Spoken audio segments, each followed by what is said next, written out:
미국하고 관세 협상. 와, 진짜 첫 질문부터 그걸로 끌어가시는 거예요? 어떻게 돼가고 계십니까, 진짜? 3,500억 불이 일시에 당연히 나갈 수가 없는 거고, 당연히 합당한 사업이 있어야 되겠죠. 100% 한국 기업만은 아니지만 한국 기업이 실질적으로 참여를 할 수 있는 그런 사업 쪽을 해야 될 것이고, 미국 쪽에서는 뭐 정치적 수사라고 생각하지만 뭐 선불 이런 용어도 나오고 실제 집행은 되지는 않겠지만, 우리 입장에서는 그런 상황까지도 감안해야 되잖아요. 시장에서 그런 또 걱정도 하기 때문에. 신문에서 인터뷰하신 내용을 보면은 밟아봐라, 밟으면 발 뚫릴 거다. 편하게 이렇게 전할 수 있는 그런 통로들을 만들어서 그 간접적인 대화를 하죠. 한국 정부가 지금 처해 있는 상황, 한국의 여론 지형, 이런 부분들을 솔직하게 설명을 해야죠. 부동산 정책이 아직 발표되기 전입니다. 이 상황에서 지금 정부가 가지고 있는 부동산 정책에 대한 그 스탠스 자체를 좀 혼란스러워 하거든요. 이 공급은 방법이 과거같이 어디 그린볼트 타고 헬기 타고 여기 200만 원 하라 이런 땅이 많이 남아있지 않습니다. 기존에 있는 거를 재건축하는 부분 상당히 많은 이해관계가 얽혀 있는 거고요. 아까 말한 대로 사회적으로 아주 정교하게 해야 됩니다. 또 파격적인 방식으로 대응을 할 거예요. 각오를 하고 해야죠, 공급을. 그래서 정부도 제가 국토부에도 막 우리 정책실도 그렇고 다 그렇게 이루고 당에도 부탁을 해놨어요. 부동산은 어쩔 수 없다라고 절대 그렇게 방치할 수 없는 영역입니다. 한국 경제가 나아가야 될 방향은 어디일까? 정책실장에게 듣는다. 저는 권프로고요. 김프로입니다. 예, 요즘에 참 경제 상황에 대해서 판단하기가 참 어려운 것 같아요. 네. 뭐 성장률은 별로 안 좋다 그러는데 주가는 사상 최고치. 근데 환율도 최고치. 사상 최고치는 아니지만 좀 최고치. 굉장히 최고치. 네. 그러면은 이게 도대체 어떻게 돌아가고 있는 거지라고 해서 불안한데 또 미국에서는 관세 압박이 굉장히 좀 심해져 있는 상황이고. 이럴 땐 컨트롤 타워를 불러봐야죠. 그렇죠. 그래서 너무나 우리가 다뤄야 될 문제가 많다 보니까 이 문제를 다 다룰 수 있는 사람이 누가 있을까? 그러게요. 그래서 대통령실에 김용범 정책실장님을 모셨습니다. 안녕하십니까? 어서 오십시오, 안녕하십니까? 실장님. 뭐 우리 건프로하고 책도 같이 쓰시고 뭐 신중하실 텐데 그냥 뭐 사실 시간이 많지 않으니까 다이렉트리 한번 여쭤보겠습니다. 미국하고 관세 협상. 와, 진짜 첫 질문부터 그걸로 끌어가시는 거예요? 어떻게 돼가고 계십니까, 진짜? 왜 국민들이 제일 궁금해하잖아요. 예, 다행히 이제 한미 간에 좀 실질적 대화를 지금 하고 있습니다. 예. 그래서 뭐 7월 31일 날 우리가 관세 협상이 타결됐죠. 그 이제 이행에 대해서 지금 MOU 이런 내용 가지고 벌써 그러니까 한 3달 됐나요? 네. 8, 9, 12가 3달, 한 2달 반 지났죠. 그 APEC이 이제 다가오기 때문에 APEC 때까지 되면 3달 되는 거니까 정상 간 합의한 관세 협상이 이제 마무리되도록 우리가 실무 협상을 잘 이어갔으면 좋겠고요. APEC 목표로 하시는 거예요? 그때 시점을? APEC 기간이 이제 목표죠. 목표고 두 정상이 또 만나시는 그렇죠. 그런 큰 계기가 있기 때문에 그때까지 타결을 사실 우리가 데드라인 따로 있지는 않아요. 그렇지만 두 정상이 만나는 계기가 그렇게 자주 오는 것도 아니기 때문에 이번 APEC이 그리고 실질적으로 큰 저희로서는 목표죠. 우리도 그렇고 미국도 그럴 거고 다행히 최근 한 2주 사이에 미국 쪽에서 우리 쪽에서 수정 대안에 대해서 상당히 의미 있는 그 반응을 보여줬고 그래서 그런 미국 쪽의 새로운 대안에 대해서 우리 내부적으로 지난 추석 연휴 기간에 여러 번 회의를 했고요. 이번 주에 다시 또 우리 협상단이 또 갑니다. 가서 실질적으로 대화를 할 것이고 우리 이제 차관보단 대화단은 어제 또 가서 벌써 이제 선발대로 가서 지금 이야기를 또 나누고 있고 3,500억 달러를 낼 거냐 말 거냐의 게임으로 보이기 때문에 그래요. 이거 안 내면 그냥 뭐 관세뿐만 아니라 보복 더 당할 것 같은 느낌도 있고 3,500억 달러 내면 우리나라 망할 것 같고 정말 망할 거냐 다 털릴 거냐의 사이에서 이 간극을 좁힐 수 있는 대안을 뭔가를 보내셨다는 것 같고 뭔가를 받았다는 것 같고 3,500억 불이 일시에 당연히 나갈 수가 없는 거고 당연히 3,500억 불은 합당한 사업이 있어야 되겠죠. 미국 제조업의 그렇죠.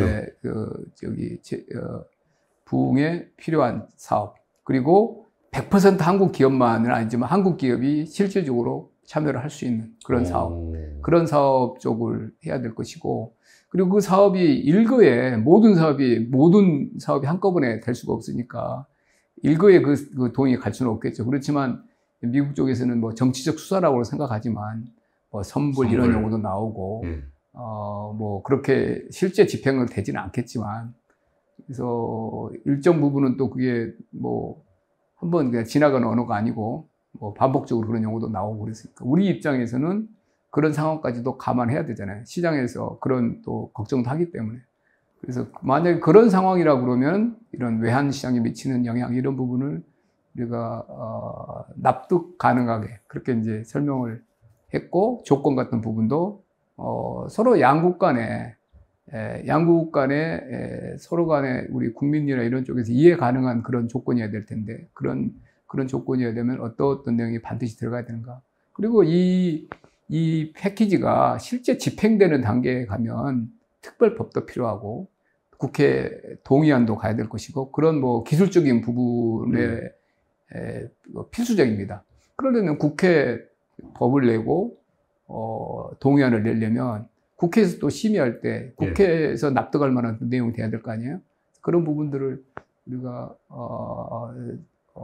잘 정리를 해서 전달을 했고, 한때는 뭐 미국 쪽에서 한참 동안은 또 답변이나 이런 게 가타부타 말이 없었는데, 다행히 지난번에 이제 김정관 장관이 갔을 때 미국 쪽에서 의미 있는 그런 어떤 코멘트를 했고, 나름대로 상당히 우리 입장에서는 의미가 있는 그런 대안들을 제시를 했습니다. 그래서 그 대안들을 중심으로 우리가 연휴 기간에 뭐 한 서너 번 집중적으로 논의를 했고, 그 의견을 모아서 실무 지금 협의를 했고, 이번 주에 이제 장관급이 또 건너가서 또 논의를 또 해볼 생각입니다. 그 최초에 양국 간의 합의가 있을 때 3,500억 달러의 대강을 보면 1,500억 달러는 마스가, 그다음에 2,000억 달러는 뭐 아주 핵심적인 미국 산업의 인프라를 구축하는데 우리가 투자하고 어떻게 뭐 한다, 뭐 이렇게 돼 있었던 것 같아요. 근데 제가 기억하기로는 그 편성에 대해서 가장 한국적인 관점에서 한국의 입장에서 강하게 말씀하신 분이 실장님이셨던 것 같아요. 그 보증도 있고 뭐 다 이렇게 했다. 그런데 언제부턴가 사실 스왑이라는 게 굉장히 중요한 화두가 됐어요. 스왑. 그러니까 통화 수합을 하면 그 우리의 외환 보유액을 쓰지 않고도 할 수 있는 방안이니까, 그 얘기는 미국이 주장하듯이 현금이다 이거.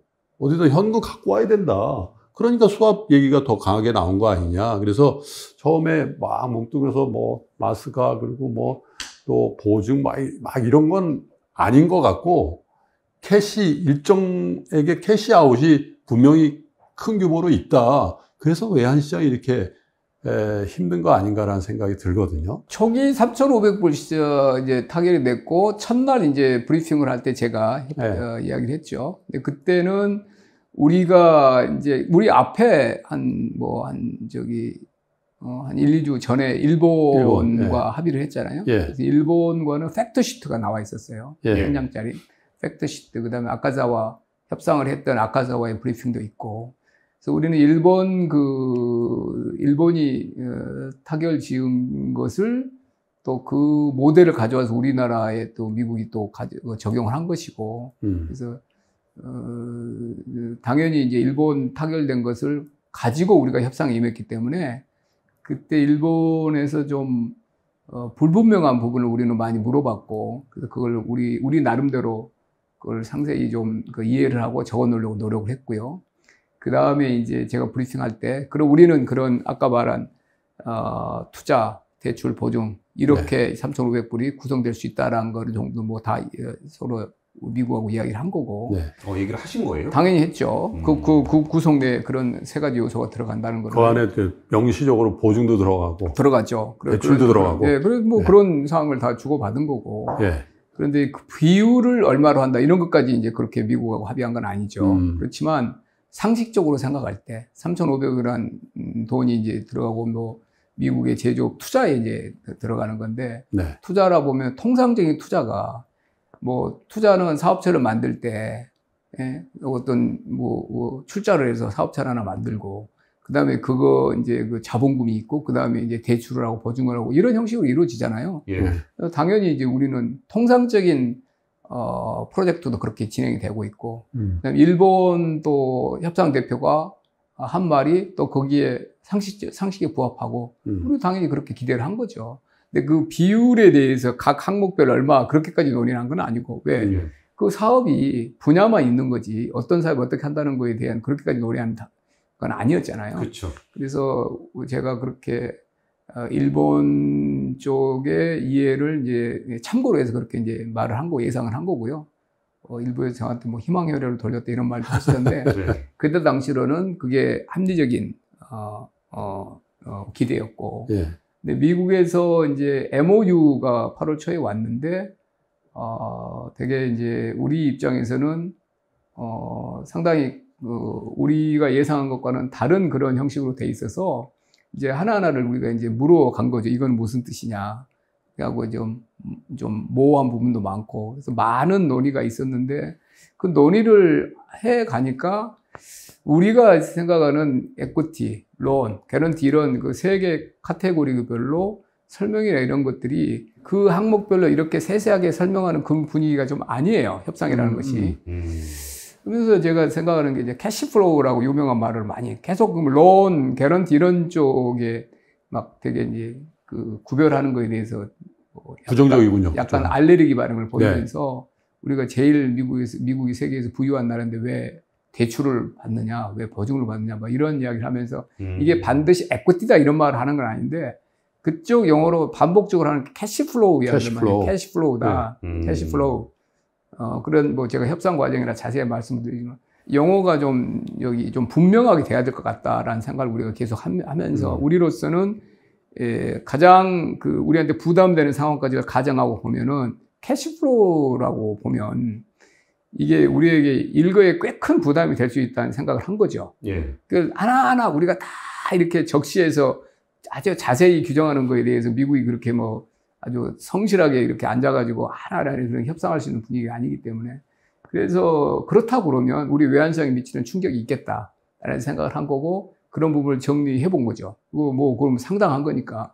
현실적으로 한국이 이 외환시장에 충격을 미치지 않은 범위 내에서 아까 말한 감내 가능한 상업적 감내세의 기본이 되겠지만 그 범위 내로 미국이 양해를 하거나 아니면은 근데 3,500억이라는 또 한도가 크게 또 한번 합의된 게 있잖아요. 그러면 이 3,500억 한도 내에서 그러면 방법이 뭐냐에 대해서 답을 줘야죠 우리에게. 예. 근데 우리는 통상적인 수합은 또 아까 제가 말했잖아요. 투자라는 그런 영역에 적합한 건 아니죠. 그렇죠. 현재도 뭐 그 투자를 그렇죠. 하기 위해서 양국 간 수합을 한 전례는 없죠. 전례 없죠. 예. 그러니까 미국도 굉장히 꽤나 난감했을 거고, 그리고 또 한국이 말하는 거를 이제 또 무시도 못할 거고, 근데 그게 해결 안 되고 계속 이렇게 막무가내로 하면 우리로서는 감당이 안 된 거고, 그래서 이제 그런 단계에서는 상당히 이제 서로 좀 이렇게 서로 격한 말도 오가고 그런 상황까지 됐는데, 이제 그런 상황은 어느 정도 저는 지나갔다고 보고, 미국이 한국이 말하는 그 상황이 어떤 상황인지는 이제 이해를 했고, 미국 나름대로 대안을 내놨어요. 그래서 그걸 제가 자세히 말씀드리는 거였고, 예. 그래서 저는 의미 있는 진전이라고 보는 거죠. 근데 무제한 통화수합 던지실 때 예. 그게 될 거라고 생각해서 던지셨던 거예요? 아니면 너네도 못 받지 않냐라는 의미로 던지신 건지가 좀 궁금했던 뭐 게 여러 가지 그 복합적이지만 신문에서 인터뷰하신 내용 보면은 밟아봐라, 밟으면 발 뚫릴 거다, 뭐 이런 얘기부터 해서 저는 사실 양국 간의 관계에서 그거는 처음 제가, 들어보는 표현이라서. 그건 제가 정식으로 이렇게 마주보면서 할 말은 아니고요. 예. 이제 한국 상황을 간접적으로도 소통을 해야 되죠. 간접적으로. 그 모든 게 다 협상에서는 뭐 현장에서만 되는 건 아니니까. 양국 입장을 제가 또 편하게 이렇게 전할 수 있는 그런 통로들을 만들어서 그 간접적인 대화를 하죠. 이제 그쪽에 고민도 있으니까. 그래서 이중적으로 뭐 우리 역할도 전하고 그쪽도 전하는데 저는 이제 양쪽을 위해서 다 왔다 갔다 한다고 생각하지만 또 그래도 필요한 사람도 있습니다. 그런 사람들 통해서 제가 간접적으로 설명한 거죠. 한국 정부가 지금 처해 있는 상황, 한국의 여론 지형 이런 부분들을 이게 솔직하게 설명을 해야죠. 그러니까 음. 본인들도 고민이 있을 거고, 그것도 우리가 전해 들은 것도 있고, 그래서 그 비공식적으로 제가 말한 거고, 아까 제가 말했잖아요. 현실적으로 감당이 안 되는 부분을 그걸 주장한다고 그래서 될 수가 없다, 한미 간에. 그래서 이제 그런 표현을 만약에 그럼에도 불구하고 한다 그러면은 뭐 그러면서 그런 맥락의 말을 제가 간접적으로 한 거고. 에이펙 기간에 뭐 당연히 뭐 온다 안 온다 뭐 약간 논란이 있었습니다만 트럼프 대통령이 오기는 한 것 같습니다. 그건 당연히 오시죠. 오는데 예. 한미 정상회담은 당연히 준비되고 있다고 봐야죠. 우리 입장에서요. 그리고 우리가 이제 에이펙 호스트 컨트리고. 막상 에이펙의 중심 스포트라이트는 아무래도 시진핑 주석하고 트럼프 대통령의 만남으로 모일 것 같기는 해요. 그렇지만 이제 그 판을 우리가 깔았다라는 것 자체도 굉장히 좀 의미가 있긴 할 건데, 그러면 그 판을 만든 호스트로서 우리 정부가 트럼프 대통령이나 시진핑 주석 혹은 전 세계에다가 주고 싶은 메시지는 어떤 부분들이 좀 있을까요? 저는 뭐 제가 그 G20도 일을 했고 의장국일 때 2010년에 그다음에 여러 이제 다자 회의 진행될 때도 뭐 정부 대표단 일원으로 참석도 하고 그랬는데 최근에 다자 회의가 잘 안 됩니다. 예. 다자 회의가 사실 G20 회의도 뭐 우크라이나 전쟁 이런 것 때문에 커뮤니케도 잘 합의가 안 되고 다자 지금 회의에 지금 아주 지금 그 암흑기죠. 그렇죠. 뭐 그렇죠? WTO 같은 것도 별 의미가 커뮤니케도 없고. 안 나오고. 근데 그런 와중에 에이펙 회의가 한국에서 그냥 한국 경주 에이펙 회의가 잘 된다를 떠나서 그리고 미중 간에 지금 뭐 여러 갈등이 있고 직접 방문하고 이런 거에 대해서 약간 좀 양국 간의 이견도 있고 뭐 그런 측면도 있지만 우리 외교적인 노력도 있고 대한민국이 이렇게 의장국인 에이펙 기간에 최근 다자회의 중에 이렇게 스포트라이트 받을 정도의 네. 다자회의는 없었다고 제가 생각되고 에이펙의 미래, 한미, 한중 간의 미래에 위해서도 굉장히 의미 있다고 보고요. 물론 이제 우리가 양국을 다 부르는 건 아니었지만 우리도 나름대로 노력을 했지만 그리고 에이펙 기간 내에 이제 뭐 미중이나 뭐 이런 게 열릴 것 같지는 않고 그 전에 뭐 그 전후로 열릴 것 같긴 하지만 계기는 에이펙이었잖아요. 예. 그래서 다자주의의 복원이라는 측면에서도 저는 한국의 기여가 꽤 크게 있다고 봅니다. 트럼프 대통령이 그런 기대를 할 수 있을지 모르겠지만 경주선언 정도가 나오면은 얼마나 좋겠나 그런 생각을 하죠. 근데 지금은 이제 뭐 에이펙 그 자체보다 에이펙 계기의 미중인데 네. 저는 경주란 도시가 신라 천년 서라벌 이후에 사실 역사적 무대에서 좀 사라졌잖아요. 그렇죠. 고려 시대부터 해서 고도가 됐죠. 제가 또 역사를 꽤 이제 좋아하니까 제가 되돌아보면 신라 천년의 경주란 도시가 역사의 전면에 다시 복귀했다. 천년 만에. 되게 의미 있게 보고 있습니다. 연결을 동서양 세계를 연결하는 도시로 뭐 그 당시로도 실크로드의 동쪽에 그렇죠. 굉장히 중요한 도시였잖아요. 네. 근데 경주는 이번에 이제 경주의 그 키워드를 하고 그래도 저도 약간 좀 거들고 그래서 연결, 커넥티비티 이런 단어가 들어갑니다. 예. 그래서 이 분절과 단절의 이런 다자 시대에 연결이라는 거는 경주로서도 저는 뭐 에이펙 그 자체는 아니지만 지금 전 세계 가장 중요한 두 개의 나라가 또 으르렁거리는 그 최악의 그런 국면에 그게 이 화합의 장 그게 지금 경주 그 무대에서 이루어지고 있는 거잖아요. 그걸 계기로 해서 저는 역사적인 순간이라고 봅니다. 경주라는 도시를 위해서 우리나라를 위해서. 통제 질서라는 게 도대체 뭐냐라는 것을 여쭤보고 싶었는데 통제 질서를 이제 분석하는 입장을 넘어서 그 질서 속에서 한국의 국정을 또 이끌어가야 되는 입장이 되셨단 말이에요. 이런 전반적인 과정과 국정을 실제로 하실 때 그런 소회 아니면 그 뷰에 대해서도 좀 여쭤보고 싶어요. 제가 지금 그걸 직접 경험하고 있잖아요. 통제라는 거는 직접적 힘입니다. 강압, 힘, 직접적인 그런 힘의 투사 이런 거죠. 그래서 지금 한미 간의 우리 초기에 그런 그 협상의 국면을 보면 제가 그걸 직접 경험하는 거죠. 처음에 MOU 문안이 8월 4일 날 제가 8월 4일이 첫 번째 제가 문안을 받은 날인데 그 문안을 처음에 받았을 때 그 경험이 있거든요. 근데 그거야말로 저한테는 나중에 제가 나중에 다 해피엔딩이 되고 나중에 혹시 회고할 순간이 되면 제가 이제 그걸 소상히 이야기할 텐데. 무서우셨습니까? 역사를 많이 제가 이제 판초하게 되는 거죠. 자, 우리 한반도 역사의 시대에 그 어려운 시기에 사신을 갔던 사람들의 심정은 어떤 심정이었을까? 가서 거기서 이제 문전박대를 당하고 그런 사람들은 어떤 심정이었을까? 일단 그런 생각을 참 많이 합니다, 요즘에. 그러니까 우리 국민들 입장에서 그 모습을 보면은 어쩌면은 그 내용이 구체적으로 어떤 내용인지 모르겠지만 답답함을 느끼거든요. 말씀하셨던 그 통제에서 오는 답답함을 국민들도 느껴요. 저런 제안서를 받았을 때 어떤 사람들은 그럼 우리가 뭐 어떻게 해? 미국에서 저렇게 나오는데 우리가 어떻게 해? 그냥 해주고 뭐 그냥 뭐 망할 때 망하더라도 해줘야지 어떻게 해? 라는 패배의식을 가진 사람도 있고, 반대로 아 그런 식으로 할 거면 하지 말라 그래. 뭐 망할 때 망하더라도 하지 말라 그래. 이런 사람들도 있고 그래요. 그러면 실제로 거기서 의사결정을 하시는 분들은 이럴 때 어떤 기분을 드십니까? 이제 와 이거 진짜 통제가 되니까 우리가 뭐 포기해야 되는 거야?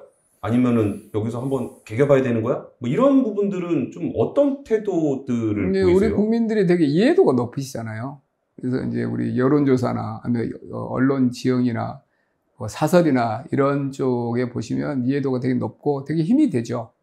이 상황에 대한 이해도는 높으시고, 그래서 그런 부분이 그나마 좀 큰 힘이 되고 있고, 결국은 뭐 제가 장담할 수는 없지만, 다시 반복적으로 말하잖아요. 한미 간에, 한미 동맹만큼 중요한 동맹이 우리나라에 없잖아요. 네. 동맹에 도움이 되는 방향으로 상호 호혜적으로. 그 다음에 미국, 제가 뭐 여러 언론 인터뷰들도 말했지만, 미국 제조 부흥을, 제대로 도와줄 수 있는 나라가 한국만 있는 건 아닐 텐데, 한국이 최적의 파트너인 것 그렇죠. 같습니다. 여러 가지로 생각해봐도.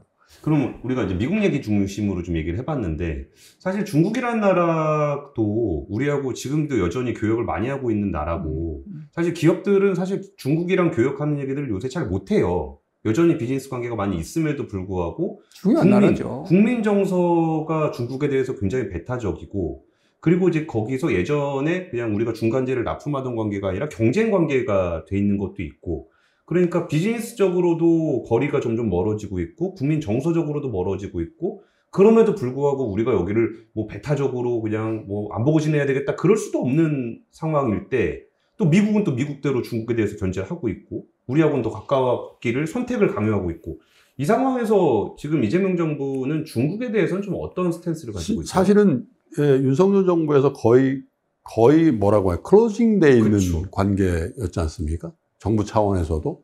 그래서 이게 다시 뭔가 열리고, 또 그 박근혜 정부 시절부터 그렇게 온다 안 온다 논란이 많았던 시진핑 국가주석이 일단 옵니다. 예. 굉장히 큰 사건이라고 볼 수 있는데, 어쩌면 아까도 그 드린 질문의 맥락에도 같습니다만은, 양쪽에 다 필요한 존재로서 어쩌면 제가 경주선언에 말씀을 드린 게, 우리 정부가 하기에 따라서는 미국과 중국에 그렇다고 뭐 아주 디테일한 무슨 선언이 나온다기보다는, 지금 미국도 트럼프 대통령의 일방적인 무언가를 했을 때 중국이 굉장히 강하게 나오니까 물러서고, 또 중국도 싸우려고 하는 건 아니다라는 표현을 하듯이, 무언가 중국과 미국 사이에서 우리 정부가 일종의 중재자의 역할을 할 수 있지 않을까.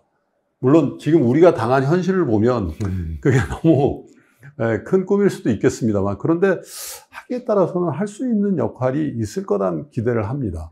지난 30년간 아주 또 좁히면 2001년 이후에 중국의 부상, 네. 우리나라 경제 성장도 거기에 힘입은 바가 그럼요. 크고요. 그 다음에 중국이 또 저렇게 일어서는데 한국 시장이나 한국 기업의 역할이 또 적지 않았습니다. 네. 그렇죠. 그래서 둘 다, 그래서 뭐 협중 이런 건 말이 안 되는 이야기고요. 굉장히 단견이고 참 안타까운 부분이고, 네. 가장 가까운 이웃이기도 하고, 경제적으로도 그렇고, 앞으로도 그렇고, 경쟁을 합니다. 예, 중국이 또 국가 자본주의로 그냥 아주 뭐 집중해서 하기 때문에 상당히 많은 분 우리 거를 잠식도 하고 그러는데, 네. 그렇기 때문에 우리는 또 더 나은 단계로 또 가야 되는 거고, 우리를 각성시키는 면도 있고, 시장 자체로 너무 중요하고, 앞으로도 기술적으로도 그렇고, 그 다음에 문화적이나 이런 교류나 이런 측면에서도 아까 그 대표님 말씀하신 그런 조금 주춤했던 그런 게 빨리빨리 복원이 돼야 될 것 같고요. 정부 부처 내 양자 간의 그런 관계들도 빠르게 회복되고 있습니다. 네. 3프로TV 오셨으니까 아마 우리 구독자 여러분들, 시청자 여러분들이 가장 관심 있어 하시는 부분이 주시장인 것 같아서 그 성과 좋습니다. 일단 3,600포인트 네. 사상 최고가를 찍기도 했고 또 앞으로도 기대가 굉장히 많은데 그럼에도 불구하고 일각에서는 대통령의 취임 이후에 자본시장에 대한 입장이 특별히 재정에 관련해서 예. 조금 약화된 거 아닌가. 그 얘가 대주주 자격 요건 50억, 10억도 상당히 오랫동안 끌었고 또 그렇죠. 최근에 가장 그 관심이 많은 배당 분리과세의 세율이란 부분 또 여러 가지 그 세금과 관련된 재정과 관련된 이슈에 대해서 어떤 생각을 하고 계시는지에 대해서 투자시장의 투자자들은 조금은 의문을 갖고 있습니다. 왜냐하면 후보 시절에는 일부 재정이나 뭐 이런 여러 가지 부작용이 있더라도 자금의 선순환 구조, 부동산 시장에서 자본시장으로 확실하게 이전시켜야 되고 이걸 바탕으로 경제 성장을 할 수 있다는 그런 얘기를 굉장히 반복적으로 하셨거든요. 지금 정부의 특히 대통령실의 스탠스는 어떻습니까? 똑같습니다. 더 강화되신 것. 더 강화됐습니다. 확실하게 부동산 부분에 과도하게 쏠려 있는 자금을 생산적 부분으로 특히 자본시장으로 바꿔놓겠다라는 것은 아주 의지가 강하고 오래 걸리죠. 그거는. 그래서 이번에 이제 자본규제도 그렇고 그건 아주 확고하시고요. 제대로 우리나라 기업들이 제대로 대접받게 해서 기업의 주주들, 우리 일반 국민들이 많죠. 일반 국민들이 그 과실을 이렇게 골고루 나눠 갖게 하겠다는 의지는 굉장히 강하시고, 뭐, 한 번도 흔들림이 없으셨고요. 이제 대주주 그 50억, 10억 이런 문제는 생각보다 당연히 주식시장에 미칠 영향도 일부 고려했지만 또 세수나 이런 부분, 조세 제도의 정상화 이런 측면에서 고민이 있었죠. 워낙 세수 기반이 훼손돼 있었기 때문에 그 복원도 장기적으로 매우 중요한 과제고, 그래서 그게 뭐 생각보다 오래 걸렸다고도 할 수 있는데 결국은 이제 그 주식시장에 미치는 효과에 대해서 더 깊이 이제 생각을 하고 이제 그걸 입장을 그렇게 정하신 거고요. 배당에 대해서는 조금 더 이제 배당은 최종 정부 입장 이제 물론 이제 세법이 나가 있지만 세법이 조세 소위에서 논의가 될 거 아닙니까? 근데 그 뭐 정부는 이제 35% 이상 배당 성향 기준으로 돼 있는 안보다 25% 이상인데 이제 배당 성향은 낮지만 현금 지급액이 많은 그런 아주 우리나라의 초우량 기업들이 있어요. 근데 거기도 포함됐으면 좋겠다. 그래서 25% 이상에서 전년보다 5%포인트를 더 한대. 그래서 조금 대상을 좀 넓히고 싶은 거죠. 아주 큰 우리나라의 대표 상장회사 몇 개가 들어왔으면 좋겠다. 이 35%는 거기는 이제 불가능하고 지금 이거 성향과 비교해 보면 그래서 이 사람들도 25% 이상에서 좀 이렇게 새로 이렇게 노력을 할 수 있도록 넓히자는 뜻입니다. 넓히자는 거니까 대상을 그렇게 넓히다 보니까 이제 최고 구간의 35%가 너무 뭐 충분하게 매력적이지 않다. 25% 낮춰야 된다. 이런 의견도 듣고 있고 이 35%는 일부 조정될 여지는 있다고 봐요. 조세 소위에서.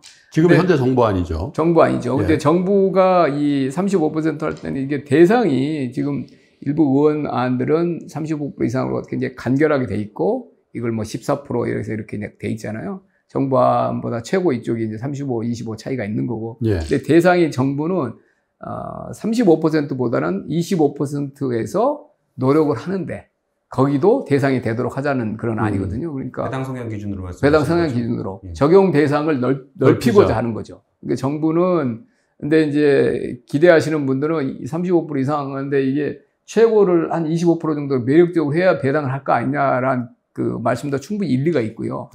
근데 그 정부안도 배당을 더 많은 기업들이 배당을 열심히 하게 하자는 고민이 들어가 있는 겁니다. 그러니까 정부안은 이제 대상 기업을 좀 넓히고자 하는 그런 얘기가 있고, 대상 기업이 넓히고 세수감 같은 부분을 해서 이제 좀 차이가 있지. 정부안이 배당 이런 거를 좀 등한시하고 이런 건 아니고요. 배당을 적극적으로 하게 해서 주식시장의 활성화에 지금 모처럼 이렇게 이제 지금 형성된 이 자본시장 정상화 이 흐름을 좀 공고하게 하자. 목표는 똑같습니다. 그리고 배당에 관한 부분은 정부안이 있지만 여당 의원님들, 야당 의원님들 조금 더 전향적으로 주식시장 쪽에서 관심 있는 그런 방향으로 일부 조정이 되지 않을까 싶어요. 예, 조세 속에서. 근데 왜 그 말씀을 콕 찍어서 여쭤보냐면, 기업의 경영자도 마찬가지고, 예. 나라의 경영자, 즉, 대통령과 그분의 참모들인 장관과, 뭐 정책시장이 같은 분들도 이런 생각을 하실까봐 두려운 거예요. 단기적으로 너무 많이 올랐는데, 이거. 야, 이게 2000포인트대에서 3500포인트, 3600포인트 과열하냐? 우리 기업들의 주가 지수가 이 정도 돼도 되나? 혹시 그런 생각하고 계신 건 아니죠? 전혀 아닙니다. 확실히 전혀 아니십니까? 아닙니다. 전혀 아닙니다. 뭐 제가 무슨 권순우 기자님이나 우리 대표님 알지만 뭘 그렇게 말을 돌려하고 그러진 않잖아요. 예. 그 부분에 대해서는 이거는 사실 질문이라기보다 약간 좀 비판을 하고 싶은 부분이 있는 건데요. 지금 이 맥락에서 사실 그 대주주 양도세 기준을 10억으로 할 거냐 50억이냐 할 거냐 이슈는 굉장히 오래된 이슈예요. 그리고 거기에 대해서 금투세를 할 거냐 말 거냐 논의로 넘어갔던 그 이슈를 과거로 끄집어 내렸어요. 그리고서 그 부분들을 보면서 뭐 명분이나 그렇게 세금도 별로 안 거칠 것이 뻔히 보이는 안을 그냥 옛날 안 그대로 갖고 와가지고 하는 얘기가 뭐 그 얘기를 똑같이 하니까 저거 세금 더 거들려고 그러는구나. 그런 느낌을 딱 받을 수밖에 없고. 그리고 아까 이게 뭐 배당 분리과세를 몇 %로 할 거냐 했을 때 25%안 같은 경우는 양도세 기준이라는 그 원칙이라는 게 있잖아요. 파는 것과 배당을 하는 것의 차이. 그리고 45%는 현재 아니에요. 그러면 여기에 대해서 조세 제도에 대한 합리성에 대해서 생각해 볼 수 있단 말이에요. 근데 정부가 35% 안을 내고서 왜 35%인지에 대해서도 시장에서 설명하지 않았어요. 그러니까 시장에서 봤을 때는 야, 뭐 낮추라 그러니까 낮추긴 낮추는데 세수는 확보해야 되겠고 그러니까 대충 절반으로 찍었나 보다 라고 생각을 할 수밖에 없었고 오히려 상법 개정을 통해서 했던 거는 국회에서 물론 정부도 역할을 하셨겠지만 국회에서 그걸 하고 있을 때 오히려 정부에서 내놨던 세법 개정안들은 정부가 오히려 주가를 누르고 있는 모습들을 오히려 좀 보였단 말이에요. 실제로 코스피가 지금 3,600 뚫으면서 이게 사상 최고치를 경신을 했지만 실제로 어떤 종목들이 움직였는지를 보면은 초반에 올라갔을 때는 거버넌스 개선이라든지 맞습니다. 배당 확대라든지 여기를 중심으로 올라갔어요. 근데 지금 그때 그 거품이 세법 개정안 이후에 내려앉았고 여기를 마저 들어 올렸던 거는 반도체죠. 그리고 외국인이었단 말이에요. 그러면 거기서 왜 우리 국내 투자자들이 그렇게 느끼냐? 정부가 의지가 좀 없나 보다. 라는 부분들이 어쩌면 우리가 에휴 그러면 그렇지 이럴 줄 알았어. 그럼 이렇게 잃어버린 신뢰를 어떻게 회복하실지는 정말 고민을 많이 해보셔야 될 것 같아요. 네, 뭐 아주 그 지적하신 말씀 아주 경청을 하고요. 그런데 최근 뭐 한 2주 정도 외에 저는 이재명 정부 들어온 이후에 4개월 동안의 주시장은 저는 뭐 8할 이상은 정책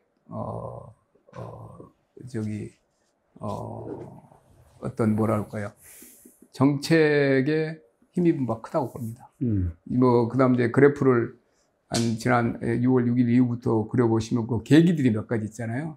이게 정책이라는 것은 물론 이제 여당이 하는 거지만 법안이 내는 것도 정부랑 같이 하는 거라고 보고 있으면 그 몇 가지 뭐 우리 주식시장의 투명화 이런 뭐 계기들이 몇 개 있잖아요. 그래서 그 쭉 그래프를 그려보시면 8할 이상은 정책이 기반을 뭐 인정할 부분이 있는 것 같습니다. 예, 저는 그렇게 보고 있습니다. 그럼 그 다음에 뭐 이제 공을 논하고 그런 것보다 그만큼 중요하다.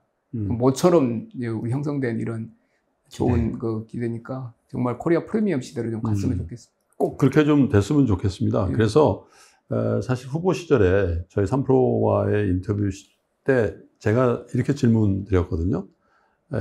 위험자산인 주식 투자의 결실인 배당 소득과 안전자산, 그것도 정부가 예금자 보호를 하는 이자에 나온 이자 소득의 세율이 같습니다. 그랬더니 그때 이제 후보 시절이죠. 이재명 후보께서 그거 전 몰랐습니다.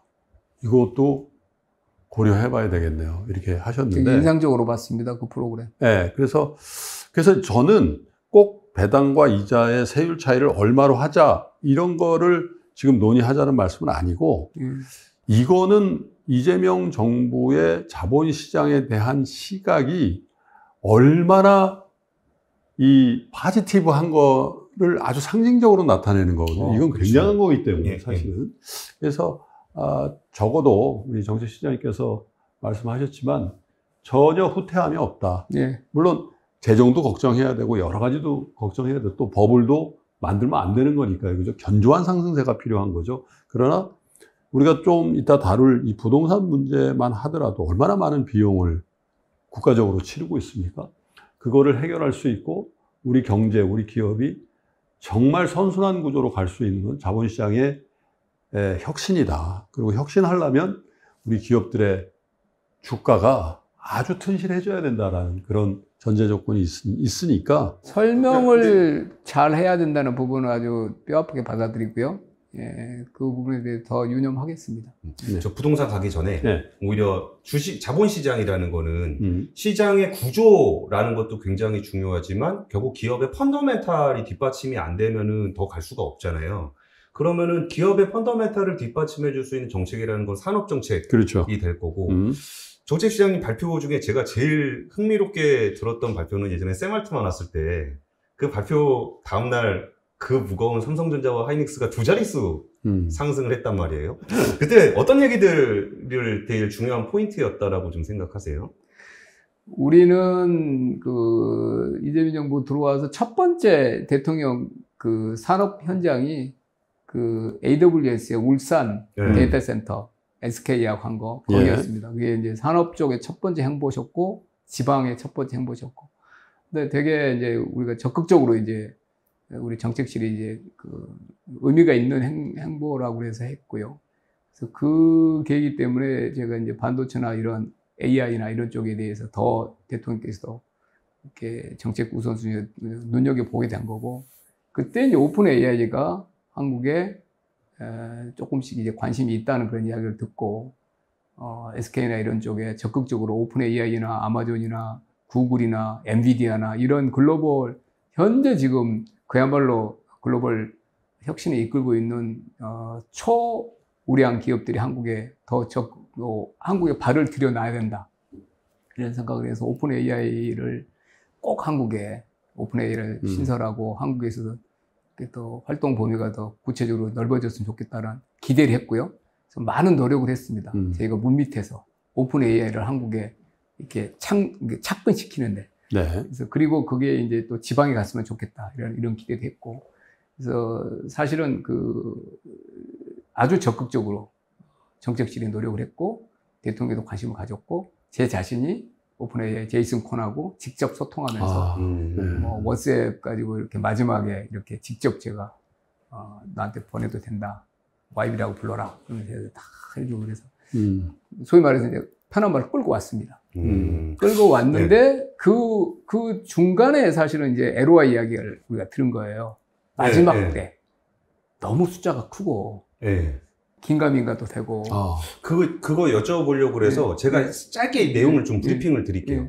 그때 발표가 뭐가 나왔었냐면은 삼성전자하고 SK하이닉스로부터 월간 90만 장 웨이퍼를 2029년부터 공급을 받겠다라는 얘기를 LOI를 맺었다는 거예요. 그럼 거의 전체 생산량 아니에요? 전체 생산량이에요. 네. 그러니까 이게 전체 생산량에 해당한다 그러면 우리나라 반도체가 저 글로벌 DRAM 시장 점유율이 70%입니다.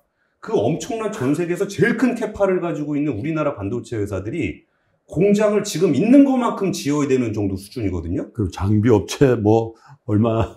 그러니까 이게 너무 큰 숫자가 나오니까 이게 말이 되나? 이거 진짜 하겠다는 건가? 에이, 또 그냥 하는 소리겠지라는 부분이 있는데 실장님 나오셔가지고 금산분리를 완화하는 안까지 좀 얘기를 하셨어요. 그렇죠. 지금 있는 공장을 2배로 늘리는데 정부가 금산분리를 풀어준다. 이게 어떻게 연결이 되는 아닌지가 좀 궁금합니다. 그래서 이제 오픈 AI 그 이야기를 듣고 이제 또 스타게이트란 프로젝트에 대한 뭐 논의도 또 있죠. 우리가 블랙락하고 또 지난번에 유엔 가셔서 MOU 했기 때문에 그 블랙락이라는 자산운용사가 지금 뭐 조성하고 논의하고 있는 프로그램, 손정희 비전 펀드가 하고 있는. 근데 꽤 많은 영역에 우리나라 기업들이 또 관여하고 있잖아요. 크리스탈랜드, 애리조나에 얼마를 한다. 이 규모가 뭐 그냥 뭐 몇백조, 뭐 5천억 달러, 뭐 1조 달러 뭐 이런 정도 용어들인데 실제 펀드가 조성되고 하는 것들 보면 그렇게 또 호황된 것도 아닙니다.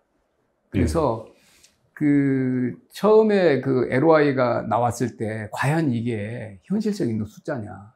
이게 대통령이 그 LOI에 맺는 기업들 그쪽에 이제 LOI 할 때 대통령실에서 이제 접견을 하시는데 그 LOI가 거기에 같이 논의되는 게 좋은지 이게 나중에 버블인지 이런 걱정도 좀 있었어요. 네.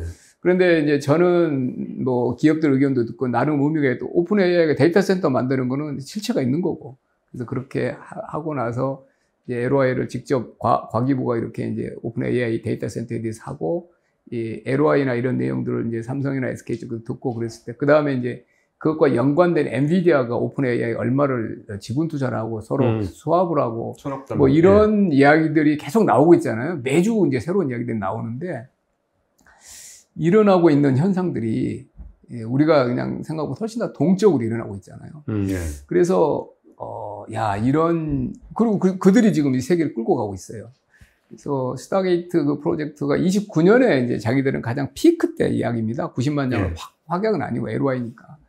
근데 그 지난 몇 년간 우리가 일어나는 혁신이나 이런 걸 되돌아봤을 때 우리가 예상한 수치보다 훨씬 더 빠른 수치로 일어나고 있습니다. 그렇다 그러면 반도체 아주 세계 지금 오픈 AI가 지금 판을 끌고 가고 있어요. 여러 가지로. 단순한 그냥 솔루션 회사가 아니고 자기가 제조도 하고 여러 가지 그런 쪽을 지금 이런 내러티브나 이런 쪽의 핵심입니다. 오픈 AI가. 그 회사가 와서 우리 두 회사가 있기 때문에 그런 이야기를 했지만 아주 메가 딜을 지금 발표를 한 거죠. 그래서 스타게이트라는 이 글로벌 차원에서 이루어지고 일론 머스크 하고 거의 버금갈 정도의 이제 이 프로그램이 돌아가고 있는 거잖아요. 그거의 중요한 축이다, 대한민국이. 대한민국이란 나라가, 대한민국이란 제조업체가, 데이터 센터라도 그렇고, AI 전략도 그렇고, 그래서 이 반도체가 워낙 중요하죠. 우리나라 제조업에서 제일 중요한 제조업이고, 전략적인 위상을 갖고 있는 제조업인데, 더 중요해졌다라는 생각이 듭니다. 앞으로 이 투자도 그렇고, 여러 가지 측면에서. 그래서 근데 이 반도체라는 것이 약간 우리가 아까 해온 이야기도 했지만 이 업황이 늘 이렇게 우상향만 하는 건 아니에요. 어떤 때는 20년, 21년, 22년만 되돌아봐도 그때 팬데믹 때 뭐 비대면 되고 막 반도체 특수가 있어서 빅사이클이라고. 빅사이클했죠. 우리 세수도 엄청 좋고 다음에 거의 그냥 그게 다 급전직하로 돼서 그 회사도 되게 어려워졌고 세수도 우리도 펑크도 많이 나고 그랬잖아요. 그래서 이렇게 우상향으로 쭉 갈 수 있는 게 상당한 사이클이 있습니다. 그리고 이 두 회사나 거기에 이제 연관된 우리 팹리스 그다음에 소부장. 장비회사 소부장까지 했을 때 이 산업들이 신규 뭐 설비 투자부터 시작해서 일단 이 사이클 자체가 단순하게 메모리의 뭐 가격이 어떻고 우리가 익숙한 메모리 사이클하고는 다른 차원이 있다고 봅니다. AI 시대에는. AI 시대의 이 반도체라는 것은 물론 뭐 반도체라는 게 IT나 이런 혁명의 이제 꽃이었고, 우리 지금 현대 지금 디지털 사회의 꽃인데, AI라는 혁명이라는 것이 더 이 광풍을 일으킬 때 반도체는 또 다른 의미다. 저는 샘 엘트만이 했던 말이 딱 꽂혀요. Singularity Memory. 싱귤레리티 AGI 우리가 얼마나 많은 논의를 하고 있습니다. 인류 문명 연구, AGI에 대해서 연구도 많이 하고. 이 사람은 메모리에 달려있다는 거예요. 싱귤레리티에 언제 도달하느냐는. 그만큼 메모리가 중요하구나. 그냥 이 단순하게 이 메모리 칩이냐, 로직이나 이 두 개가 지금 또 컨버지가 되고 있어요. 이런 새로운 차원이다. 그러면 반도체가 워낙 중요하지만 또 달라졌다. 우리나라 이 산업 정책에서 가진 의미가. 그리고 이 기업들이 이 돈을 뭐 수십조를 벌지만 이게 투자할 게 또 뭐 또 기약 뭐 천문학적인 금액이 들어간단 말이에요. 자기들 번 돈 가지고. 그러면 이제 자기가 돈을 운영해서 금융업을 남의 돈을 가져다 하겠다는 게 아니고 자기들의 자본 조달, 이 투자 자금을 조달하는 측면에서 좀 숨통을 틔워달라. 이런 이야기를 한단 말이에요. GP 같은 역할을 하게 해달라. GP. 그러니까 내가 이 기술에 제일 잘 알고 내가 이 기술에 장기 계약도 가지고 있으니까 이 필요한 LP들의 차입 말고 LP들의 투자 자금을 받게 해달라. 매번 리볼빙하게 안 하고. 근데 그리고 그거를 내가 그 리턴을 돌려줄 자신이 있다. 호황 때는 좀 더 주고, 뭐 그다음에 좀 어려울 때는 조금 더 이연해주고. 후순위나 에코티를 그런 식으로 깔아내는 되고. 거죠. 그래서 거기가. 그런 네. 유형의 것도 지금 현재 우리 지주회사법에 보면은 금융업으로 분류가 돼 있어요. 예. 금융업이 맞습니다. 통계법상의 금융업이니까. 근데 금융이라는 것이 여러 유형이 있잖아요. 예금을 수취해 대출해 주는 것도 투자도 있고, 뭐 펀드 운영도 있고, 여러 유형의 금융이 50 몇 개 법에 있던 금융이라는 게 다 정의가 돼 있어요. 가장 넓게 정의되어 있는 금융이 이제 금융산업 구조 개선에 관한 법률 금융인데, 금산법의 금융은 그 PF나 이런 건 포함이 안 돼 있죠. 예, 조합으로 돼 있죠. 근데 지주회사법에는 그것도 금융이에요. 그렇죠. 통계법상입니다. 네. 그러면 금융을 전적으로 그 운영하는 금융위원회 법에도 금융 넓은의 광의에 포함되어 있지 않는 금융이라는 것을 단지 통계법상 금융의 분류에 들어간다고 해서 그걸 그렇게 우리가 아주 경직적으로 꼭 해야 되느냐? 네. 아니 뭐 남의 타인자만 불러가지고 확장하고 이런 게 아니고 자기가 직접 지금 본질적으로 업무하고 있는 쪽에 지금 환경이 바뀌어가지고 이전과는 차원이 다를 정도의 돈이 들어가고 뭐 중동자금에 몇백 조가 들어가고 뭐 그런데 왜 우리나라에 제일 잘하는 데가 GP 하겠다는 건 그게 과연 그러면은 그런 금산분리 원리에 꼭 그게 져야 되는 거냐. 대통령께서는 말씀하셨잖아요. 독점의 폐해가 있으면 안 된다. 다른 분야로 일반적으로 완화하자는 거 아니다. 그 분야에서 실용적인 측면에서 고민할 부분은 없느냐. 이런 부분을 경청을 하시는 거예요. 건의가 들어오고 그래서 이제 그런 맥락에서 이제 검토를 말씀하신 거 우리가 이제 검토를 하고 있습니다. 미국에 지금 저희가 3,500억 달러를 투자해야 되지 않습니까? 그래서 이 차원에서도 한번 쓸 수 있지 않을까.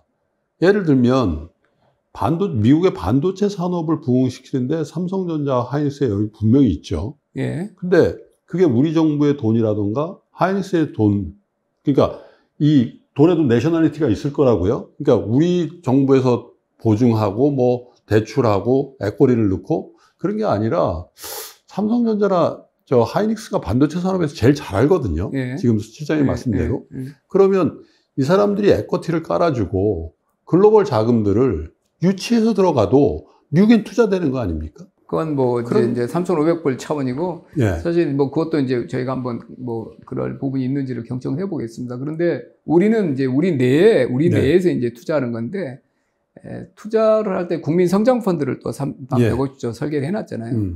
국민 성장 펀드를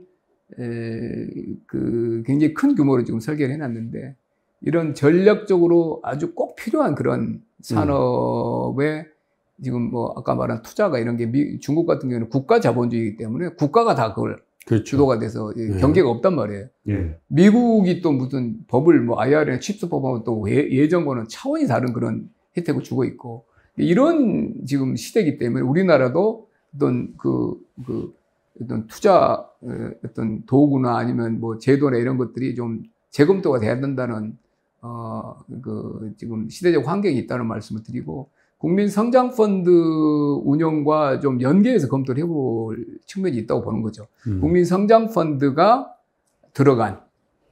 예. 그러면 그거는 국민성장펀드가 공적으로 들어간 거잖아요. 예. 그러면 그때 뭐 거기에 그러면은 같이 GP를 하는 경우는 허용을 한다거나. 네. 그렇게, 그러니까 일반적으로 요건을 주는 거죠. 국민성장펀드가 굉장히 큰 규모로 들어간 사업, 그건 메가 프로젝트죠. 그러면 거기에 들어가면 같이 들어가서 우리가 같이 이제 이렇게 이제 그 자금 조성이 되는 거잖아요.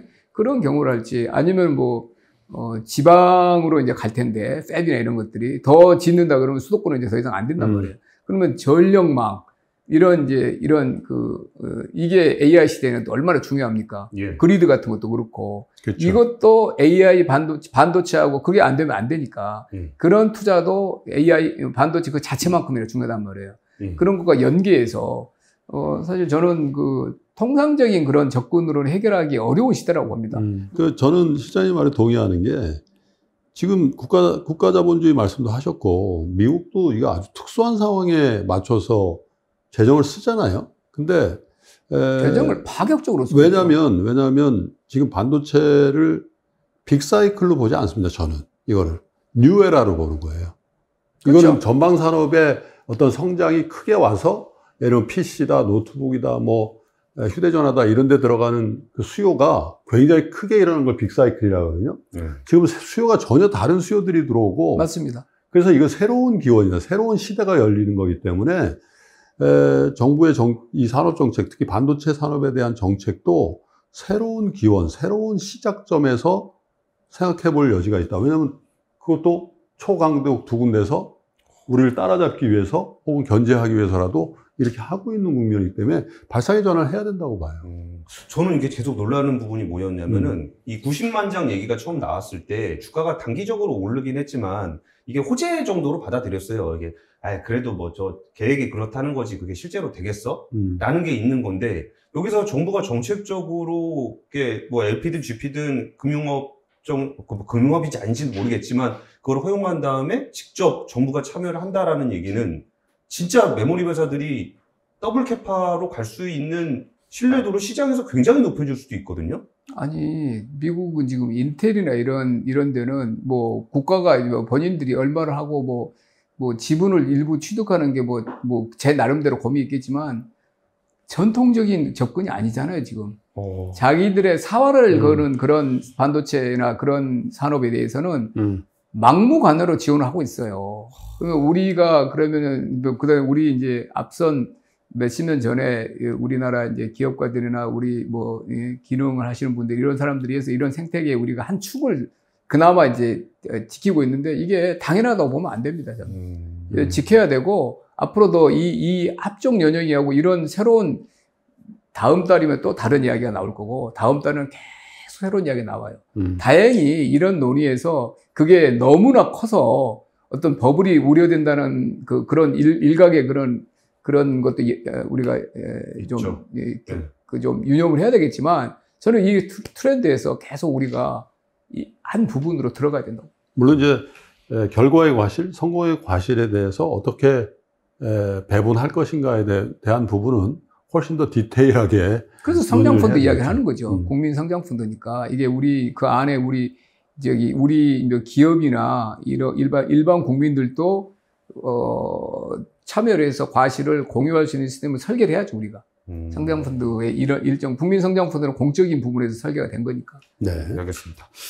그 부동산 얘기를 좀 해봤으면 좋겠는데, 지금 녹화하는 시간이 부동산 정책이 아직 발표되기 전입니다. 그래가지고 구체적으로 부동산 정책 관련한 얘기를 세세하게 여쭤볼 수는 없을 것 같은데, 사실 첫 번째 수요 억제 정책은 좀 파격적이었어요. 6억 원 이상 대출하지 마. 그러니까 다들, 세네? 라는 느낌을 확 줬어요.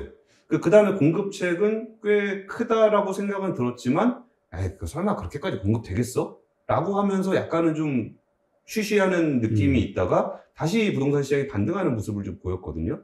근데 반대편에서는 GDP에서 건설 경기가 차지하는 비중이 굉장히 좀 작아지고 있는 것도 현실이에요. 이 상황에서 지금 정부가 가지고 있는 부동산 정책에 대한 그 스탠스 자체를 좀 혼란스러워 하거든요. 일단 스탠스와 관련한 얘기 좀 여쭤볼게요. 어려운 주제죠, 부동산이 지금. 부동산이 참 어렵고요. 아까 제가 말한 수도권으로 과집중이 이미 어느 정도 지금 거의 뭐 피크예요. 전 OECD 국가 중에 제일 그 심할 정도로 이루어진 그런 상황에서 특히 21년, 2년, 뭐 2년 반 사이에 고금리 시절에 또 많은 또 우리 전통적인 부동산 금융 메커니즘이 다 망가져 있죠. 그래서 단기간에 한 1, 2년 내에는 공급이 평년 수준보다 훨씬 줄어들게 돼 있어, 예상이 돼 있어. 그런데 회복은 빨리 되고 있죠. 경제는 회복이 빨리 되고 있잖아요. 우리 전반기가 거의 0%였는데 후반기가 지금 뭐 3분기에 0.7이었고 뭐 연율로 0.9면 전반기를 거의 까먹은 상태로 연율 0.9면 단순하지는 않지만 1.8, 1.9에 가까운 겁니다. 전반기가 0이 아니었다고 그러면. 그러니까 후반기로 보면 거의 잠재 성장률까지 근접이 돼 있어요. 내년에 1.8, 그리고 1.9 그러면은 그리고 반도체를 우리가 조금 더 좋게 우리가 중기 전망을 새로운 시대라고 그러면은 이거는 잠재 성장률에 빠르게 근접하고 있어요. 그러면 부동산은 공급은 아까 말한 대로 2년간 그 고금리 시대를 망가져 있어요. 그리고 공급이라는 것이 단기간에 1, 2년, 뭐 안 되죠. 3, 4년이 걸리잖아요, 최소한. 그러니까 단기간에는 공급이 이렇게 평년보다 낮은 상태, 이건 우리가 받아들이는 건데, 이 수요는 빠르게 회복되고 있어요. 주식시장은 40% 올랐잖아요. 제가 이제 이런 상황에서 부동산이 좀 오를 그 압력이 세다고 그랬더니 주식과 뭐 부동산이 다르다고 하지만 다르긴 다르지만 본질적으로는 자산입니다. 그래서 경제가 회복되고 소비 심리 회복되고 그렇게 되면은 부동산에 대한 수요가 빠르게 복원되죠. 공급은 20%만 줄어들어도 부동산은 훨씬 비탈적이기 때문에 가격에 대한 부담이 있어요. 상당히 부담적인 상황입니다. 관리에서. 그래서 지난번에 이제 파격적인 형태라고 이제 정부가 준비 중인 것도 또 파격적인 방식으로 대응을 할 거예요. 이제 다만 파격이 참 어려운 부분이 공급이란 말이에요. 근데 공급은 아무리 파격을 해도 그렇지만 이 진짜 각오를 하고 해야죠, 공급을. 그래서 공급은 우리도 정부도 제가 국토부에도 막 우리 정책실도 그렇고 다 그렇게 당에도 부탁을 해놨습니다. 우리 매주 내지 이거 좀 매주 진짜 이거는 좀 챙기자. 필요하면은 공급 전담 조직이라도 만들자 이런 이야기도 하고 있고요. 그다음에 입시제도 그런 것도 지금 우리가 부동산은 어쩔 수 없다라고 그렇게 절대 그렇게 방치할 수 없는 영역입니다. 그러면 대한민국 경제가 안 되고요. 그래서 정말 부동산을 안정적으로 관리할 수 있는 그 방안에 대해서는 저는 어떤 옵션이라도 이렇게 테이블에서 이렇게 배제하면 안 된다고 보고 있고요. 그리고 이 세제 문제도 고민해야 됩니다. 세제 고민해야죠. 이 보유세가 낮은 거는 분명한 사실이고, 이 부동산에 대한 그 안정적인 관리에서 세제가 빠질 수가 없잖아요. 그래서 세제에 대해서 이번에 뭐 세제를 우리가 바로 어떻게 뭐 올린다 이런 이야기를 할 수 없지만 취득, 보유, 양도 이런 이 3대 이런 측면에서 지방세까지 포함해서 진지하게 고민해야 돼요. 증세를 말씀하시는 거죠? 아니 그러니까 부동산 세제의 정상화. 일정 부분은 지금보다는 증세. 그러니까 일정 부분은 보유세나 이런 부분이 강화될 수도 있겠죠. 그래서 거래나 이런 부분은 좀 더 원활하게 하는 방법도 있고 일률적으로 그렇게 말씀드리는 건 어렵지만 정상화가 되고 일정 부분에 대해서는 글로벌이나 역사적으로 보면 우리가 낮은 부분이 있어요. 근데 그거를 우리가 그거는 무슨 건드릴 수 없다. 이건 내가 여러 번 말했지만 부동산 시장의 부동산의 안정적 관리, 주거복지 이런 게 상위 목표입니다. 그래서 이 차원에서는 공급도 세제도 다 진지하게 고민해야 된다고 보고요. 이제 수요 부분에 대해서는 하고 그다음에 부동산에 대한 교란 부분에 대해서는 주식시장에 대한 교란에 대해서는 진짜 방치하지 않는다는 이야기는 어느 정도 이제 좀 사람들에게 전달되고 있잖아요. 부동산도 그런 식으로 그 부동산 시장 감독, 불공정 거래에 대한 어떤 감시, 처벌 이런 거는 아주 정말 강화하게 하려고. 근데 이제 주시장에 대한 대책을 보면서 매우 체계적이고 굉장히 포지티브하다라는 평가를 했습니다. 후보 시절부터.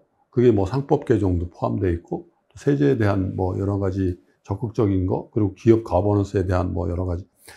근데 부동산 대책에 대한 거는 여전히 답보 상태인 것 같다라는 답답함이 있어요. 공급도 해야 됩니다. 또 세제를 비롯한 수요 억제책도 합니다. 그리고 투기꾼을 처합니다. 부정한 거래, 발본색원 합니다. 기시감이 있습니다. 그렇죠. 네, 말씀 안 드려서 아시겠지만. 그래서 저는 어떤 생각이 있냐면 정말 공급의 의지가 있나? 정말 공급이 정말 안 되는 건데 이렇게 답보 상태인가? 그럼 뭔가 행정적인 측면에서 또 최선을 다해 주시고 또 자연스럽게 시장에 공급이 안 되는 거는 사업성이 떨어져서 안 되는 거 아니겠습니까? 사업성만 좋으면 공급이 많이 되겠죠. 그럼 그 사업성을 어떻게 구조화해 줄 거냐? 이 부분에 대해서 분명히 솔루션이 있는 것 같은데 잘 안 하시는 것 같아요. 왜? 사업성이 좋아지면 특정한 계층, 특정한 사람들에게 또 큰 이익이 가니까. 그래서 그거는 사업성은 사업성대로 좋게 해준 다음에 그걸 어떻게 분배할 건지에 대해서 고민해보면 될 것 같은데 다시 어떻게 보면 획기적인 공급이 아니라 강한 수요 억제로 회귀하고 있는 건 아닌지. 단기적으로는 아까 제가 말씀드린 대로 거시 경제적이나 여러 부동산 시장의 수급을 보면은 매우 매우 도전적인 상황입니다. 네. 앞으로 뭐 지난 4개월도 그렇고 앞으로 1년도. 그래서 이거를 아까 말한 파격적인 대응을 하지 않으면, 근데 예. 파격적인 공급은 그 결단을 하더라도 네. 1년 내에는 안 일어나는 거죠.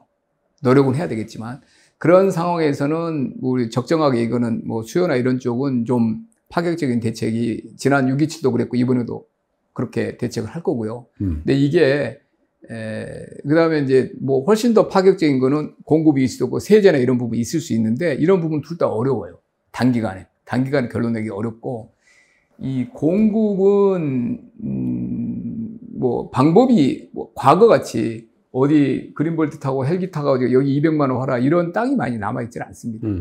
기존에 있는 거를 재건축하는 부분 상당히 많은 이해관계가 얽혀 있는 거고요. 아까 말한 대로 사회적으로 아주 정교하게 해야 됩니다. 그리고 지방자치단체 역할이 아주 중요해요. 지방자치단체, 네. 서울 같은 서울시, 경기도. 그래서 이 유기적으로 논의도 해야 되고 땅이 없는 건 아니죠. 근데 땅에 이제 그러면 거기에 아까 말한 대로 이제 그 땅을 가지고 계신 분, 새로 들어올 분의 이해관계가 한국에서 제일 지금까지는 자본 이득이나 이런 것들이 집중되어 있는 뭐라고 그래, 기대나 이런 것들이 한꺼번에 집적되어 있는 데잖아요. 예. 그래서 이거에 대해 전체를 다 이해하고 정교하게 계획을 짜야 되는데 이게 좀 시간이 걸립니다. 그리고 몰라서 안 하는 것보다 제가 이제 일정 부분 이 부분에 대해서 정책에 상당히 많이 관여도 하고 그랬는데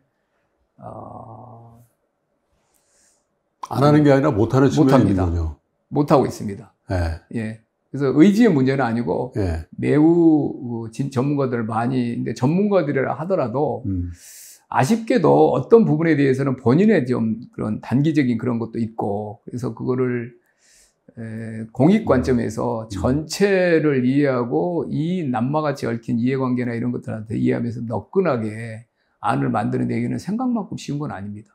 그래서 그거는 의지 문제보다는 어떤 이게 이제 전문가를 모으고 거기에 제가 정말 몇 달이 걸치더라도 논의를 하고 어떤 이제 그 우선순위가 충돌한 부분을 솔직하게 이야기하고 그래도 될까 말까 하다. 근데 해야죠, 그거는.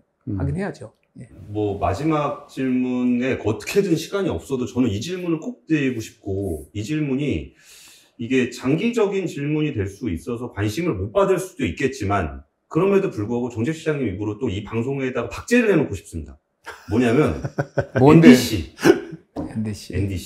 이게 11월 달에 유엔 기후 변화 협약이 있어요. 네. 우리나라가 2035년 국가 온실가스 감축 목표를 제시를 해야 되니까 이게 시간도 별로 남지도 않았거든요. 근데 이게 어느 순간부터 전 지구적으로 별로 이 얘기를 잘 안 하려고 해요. 그리고 이게 온실가스 감축을 하려고 한다 그러면은 거기에 분명히 불편한 점도 굉장히 많이 들어가고 돈도 많이 들어가요.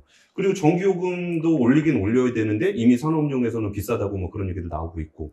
근데 이 부분들이 이제 온 국민이 한마음 한뜻으로 준비를 해도 에너지 전환이 쉽지 않잖아요. 근데 그럼에도 불구하고 모두 다 의견이 다르단 말이에요. 그럼 이 NDC 어떻게 준비하고 계십니까? 다행히 기후에너지환경부가 NDC 목표도 정하고 가장 중요한 전환, 발전 이 부분도 직접 관장하게 됐습니다. 지금은 예. 목표 정하는 데와 실행하는 데가 합체가 돼 있어요. 아, 예. 그렇죠? 예. 우리 이제 전환 발전 부분이 한 80% 차지하니까. 그래서 뭐 NDC에 관해서 지금 장관님들 1차 회의를 한번 했습니다. 모여서 산업부 당연히 의견이 있고 그러는데 지금은 저는 기후에너지환경부가 예. 탄중위가 있죠. 탄소 중립인데 목표도 정하고 본인들이 실행 계획도 짜야 돼요. 산업부가 있긴 있지만 예. 산업 부분이 맥시멈을 할 수 있는 저기 한계가 있으니까. 예. 그래서 다시 8월 이상은 전환 발전 부분이 나와야 되잖아요. 그래서 NDC에 대해서는 진지하게 좀 논의를 1차 했고요. 장관들 몇 차례 더 해서 이제 우리가 한 3주 내에 정할 텐데 저는 이거는 피할 수 없는 길이고 아까 우리가 AI나 이런 이야기 했지만 신재생 에너지 쪽으로 가야 되고 근데 당위를 넘어서서 갈 수 있는 준비를 하고 있느냐. 예. 그리고 중국이나 이런 나라, 서양을 보면 태양광은 뚝뚝뚝 떨어지고 있어요. 예. 발전 단가가. 예. 화석 연료보다 더 싸졌어요. 한국은 더뎌요. 예. 왜 그럴까요? 왜 그런가, 한국은? 왜 태양광의 기술 발전에 그게 그대로 여기에 전이가 안 돼? 가버넌스 문제가 있어요, 거기도. 지금 같은 가버넌스 가지고는 그렇게 안 됩니다. 25%, 30% 해가지고는. 그래서 그런 방안을 같이 가야 되는 거죠. 그리고 이게 전력망도 그러고 하나의 가야 될 길이라고 그러면 전략산업도 될 수 있어요, 우리가. 그런 방식으로 저는 접근해야 된다고 봅니다. 꼭 우리가 산업적으로 부담이 된다는 게 아니라 새로운 산업이 많이 있어요, 여기. 분산형 전략망도 그렇고. 그래서 그런 관점에서 좀 접근해야 된다고 봅니다. 그리고 산업 쪽은 반도체나 이런 쪽을 우리가 만약에 반도체가 슈퍼 사이클이 아니고 새로운 차원이다 그러면은 반도체 산업 그 자체만 가지고도 새로운 수요가 있잖아요.